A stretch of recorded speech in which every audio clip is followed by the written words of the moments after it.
Fraction topic से कुछ एक इंपॉर्टेंट क्वेश्चन। जैसे पहला है कि 13 की पावर 7/66 और 4 की पावर 5/66, इसके योगफल में से हम कितना घटाएं ताकि यह इन दोनों के अंतर के बराबर हो।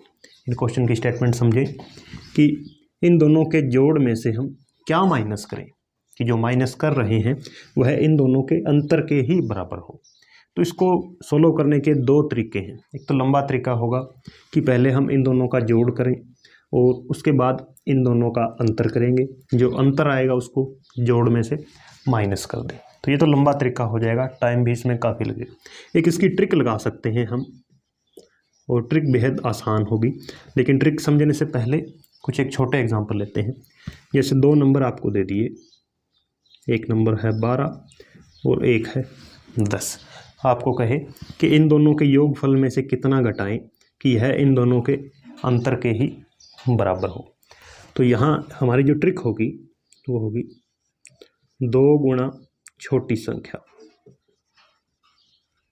बस यही हमारी ट्रिक है इस टाइप के सभी क्वेश्चन के लिए कि जो छोटी संख्या है उसका दुगुना हमें कर लेना है। तो 2 गुणा 10, यानी इन दोनों के योगफल में से हम यदि 10 दूने यदि 20 माइनस कर दें तो इनका योगफल है 22, और 20 माइनस कर दें कितना आएगा उत्तर 2, और 2 ही क्या है इन दोनों का अंतर है। तो उम्मीद करता हूँ ट्रिक आप समझ गए होंगे, इसे आप नोट भी कर सकते हैं। अब इसी ट्रिक को हम इस क्वेश्चन पर लगाएं तो 4 सही 5/66, इसको किससे गुणा कर देंगे हम 2 से, तो हमारा आंसर आ जाएगा। अब 4 सही 5/66 को 2 से गुणा करना, तो 4 से गुणा अलग होगी, 2 चौके 8, 5/66 से गुणा अलग होगी, तो 2 से ये कट जाएगा 33 पर, तो 8 सही 5/33 ये हमारा फाइनल आंसर हो जाएगा इस पहले क्वेश्चन के लिए। तो ये ट्रिक काफ़ी काम की है।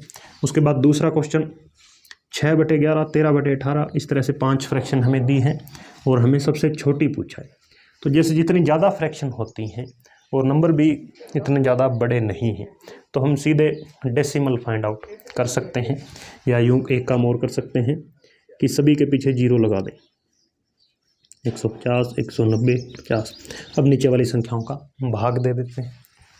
तो 11 से ये आएगा 60 है, 11 5 55, 5 0, 11 चौके 44, 5.4, केवल इतना ही छोड़ देते हैं। 18 से 130 को भाग देंगे, 18 8 126।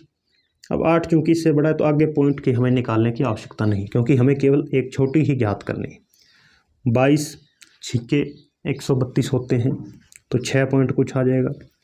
36 5 180, 10 बच गए, 26 दूना 72, और ये 6 8 48, 8 से ज़्यादा। तो सबसे छोटा हम कहाँ देख रहे हैं, 5.2 सबसे छोटा है। ये कहाँ से निकला है, इस भिन्न से निकला है, तो 19/36 ये हमारे लिए स्मॉलेस्ट फ्रैक्शन हो जाएगी। फ्रैक्शन टॉपिक में अगला प्रश्न है कि किसी पर्स से कुल रकम का 1/5वां हिस्सा निकाल लिया गया, शेष का 1/12वां हिस्सा 7.40 रुपये है, तो पर्स में कुल कितनी राशि थी शुरू में। इसको हम दो तरह से कर सकते हैं। जो एक तो हमारा सिंपल तरीका रहेगा वो क्या होगा कि 1/5वां हिस्सा निकाल लिया, तो 1/5वां हिस्सा यदि निकाल लिया तो कितने हिस्से बच गए, 4/5 हिस्से और बच गए, क्योंकि 1/5 और 4/5 को मिलाते हैं तो एक संपूर्ण जो टोटल रकम है वो बन जाती है।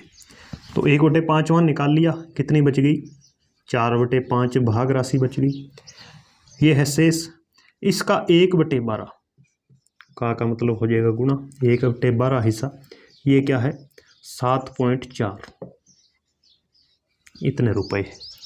अब यहाँ से हमें चाहिए कि संपूर्ण राशि ज्ञात करनी है, कुल कितनी थी शुरू में, तो एक की वैल्यू, 1 यूनिट की वैल्यू हमें निकालनी होगी।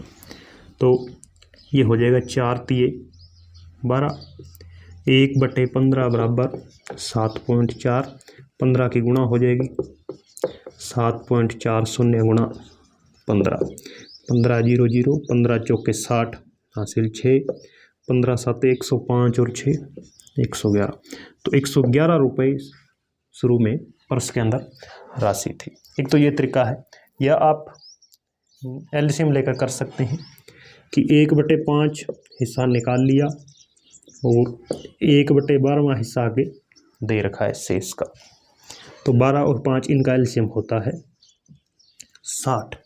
अब इसको ऐसे हम करेंगे कि टोटल राशि थी शुरू में 60 का 1/5वां हिस्सा निकाल लिया, कितने रुपए निकले जाएंगे? 60 का 1/5 होता है 12। तो 60 में से 12 राशि निकाल दी, कितनी बच गई अब राशि? 48। और इसका भी 1/12वां हिस्सा क्या है? 7.4 है। तो 48 का 1/12वां हिस्सा क्या होता है? 4 होता है। तो 4 की वैल्यू क्या है? 7.40 रुपये है। यहाँ से हम 60 की वैल्यू निकाल देंगे। तो 4 का 15 गुना होता है 60, इसका भी हम 15 गुना करेंगे। इसका 15 गुना किया था, कितना आया था? 111 रुपये।